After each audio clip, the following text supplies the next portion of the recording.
Welcome everyone to our Next Generation Assessment Web Bites. I'm Tammie Cumming. I serve as co-host with my colleague David Miller, and I'm currently the Associate Provost for Institutional Effectiveness at Brooklyn College of the City University of New York. David?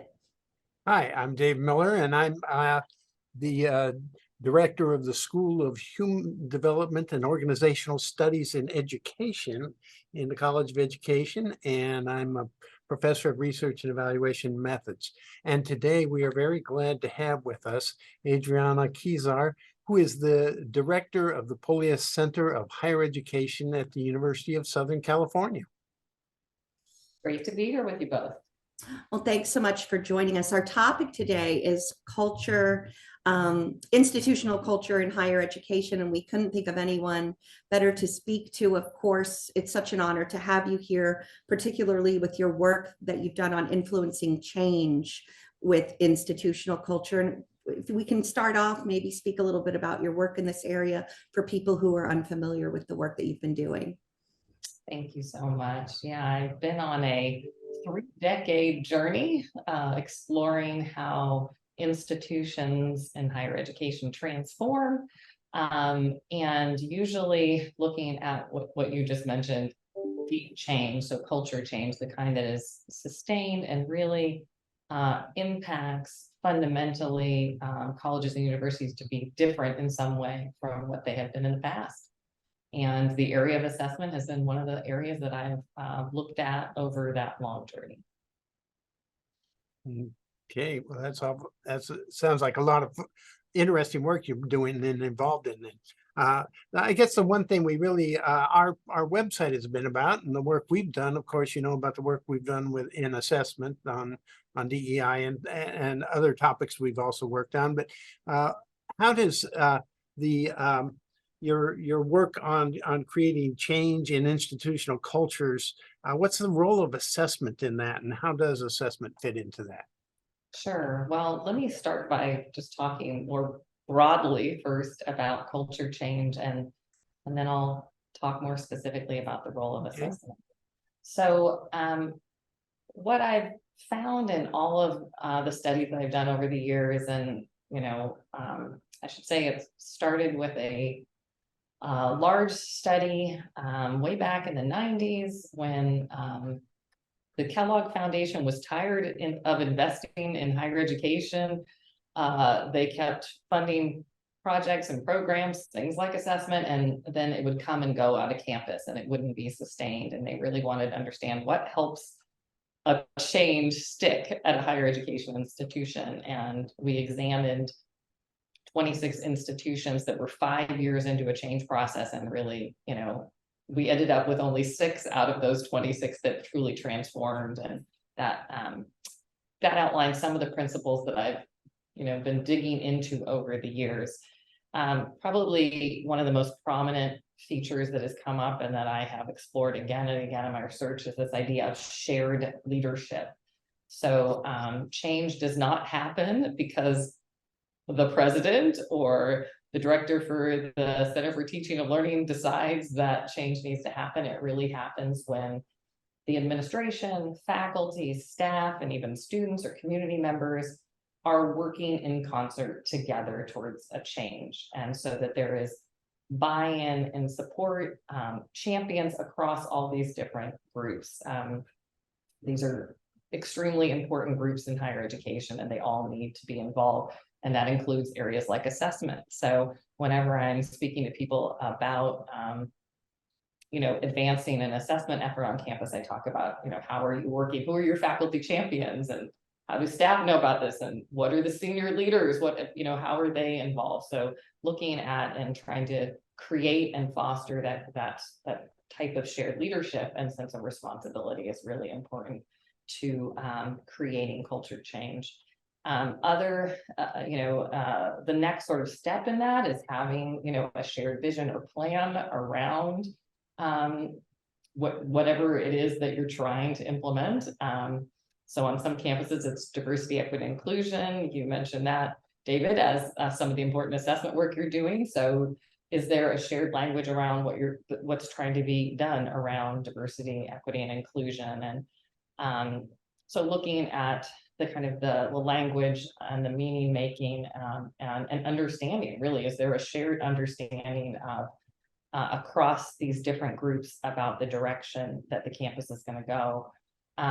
Examining the history of a campus is really important to culture change, understanding, what has been our background with diversity, equity, and inclusion, or what has been our background with assessment efforts, like what have we historically done or not done in this space? How is that going to be important to the future? And assessment really comes in at this next phase of a culture change effort. And this is where two kinds of places that it can sit. One is doing, understanding data around an issue. So looking at existing data, and that can be part of that can be assessment data. So if you're looking at advancing diversity, equity, and inclusion, it's disaggregating data by race and ethnicity or first generation status, different kinds of things, and bringing in data to truly understand what are the pinch points and issues that need transforming on campus. So understanding where the data are telling us that issues and problems exist or emerge. And this should be paired at the same time with, I'll call it an audit, and assessment can often be a part of auditing efforts to look at existing policies and practices around the area you're trying to change. So assessment really comes in there, I call it, towards the beginning of a transformation effort, and is really pivotal to understanding the direction forward. And then it may seed a little bit for a while, but then it becomes really important again, assessment on the accountability front, to really say, how are we progressing with our culture change, and to have ways that you look, say, each year, each 4 or 5 years, about how you're making progress and sustaining that progress. So it comes back up again in a kind of hopefully regular, sort of continuous improvement fashion to help the efforts progress over time. So I see that, there are these two really central points for assessment in what are a series of really important activities that take place over time to support culture change. I think that's an interesting notion of how we use that, and I would agree with that. I guess the only thing I would sort of also wonder about is whether or not that always works effectively with assessment, because at least at our institution, we've had to first establish an institution that believed in assessment and its use. And that first step was probably the big change around assessment that we had to make even before we could move forward. We were talking about meaning making and some of the other things you brought up. And at the same time that we were doing that, we had to sort of convince faculty to begin with that there was a lot of value or even some value in the use of those assessments to make those kinds of changes, and to monitor the changes, and to look at how effective we're doing things. So, David, that's such an important point, and I agree with you that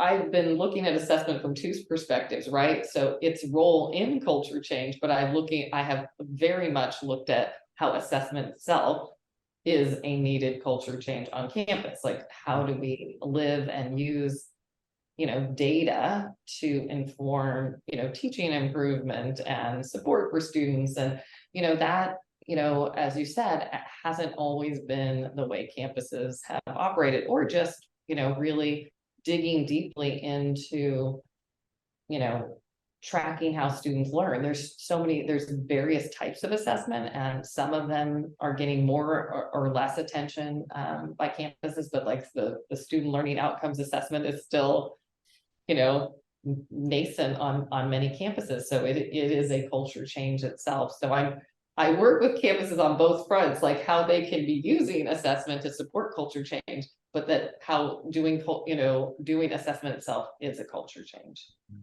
Well, I almost was going to respond in the exact same way that David said. We'll have these conversations with faculty, and they'll say to us, look, we're trying to institute some real meaningful change here. We don't have time for the assessment piece. So hearing your answer was just so wonderful, because I think if faculty can get away from, sadly, some poor assessment practices that existed in the earlier days when it was getting a lot of buzz. But if people can understand that it's not trivial, and when done well, so under next generation assessment concepts, David and I are really interested in the quality of assessment. When done well, it really is something, an agent of change, actually. It's a very important tool in all of that. So it's really nice hearing about your perspective on this. And I definitely want to share it with all the faculty who are willing to listen to your perspective, because it's very, very important. It's not just on the student learning outcome front, but definitely in all of these other areas for creating new change. And I think there's a lot of hope and optimism that, you know, there's been trends in higher ed for many years. We're really, really looking forward to diversity, equity, inclusion, and making bigger impacts than we have in the past, and keeping that going and sustaining the work that we're doing. So exciting to hear about. No, I think you're so right with, you know, assessment has been on its own journey, and it is at a really mature point, and your work is an example of that. And just remembering, I think sometimes people forget the roots of the assessment movement, which was so much grounded in really, you know, support for students and helping institutions to really be able to understand how they can improve themselves to support, you know, teaching and learning to be better and to support students. And, you know, I think it's when we really get back to the roots of where assessment emerged from, you can get a lot of buy-in and support from faculty who may not know about its very long history and trajectory. Yes. Thank you. This has been a very interesting conversation around assessment. Great. We'll have to have you back and talk more about other things, because this has been great. It's flown by. Thank you so much. Thanks so much.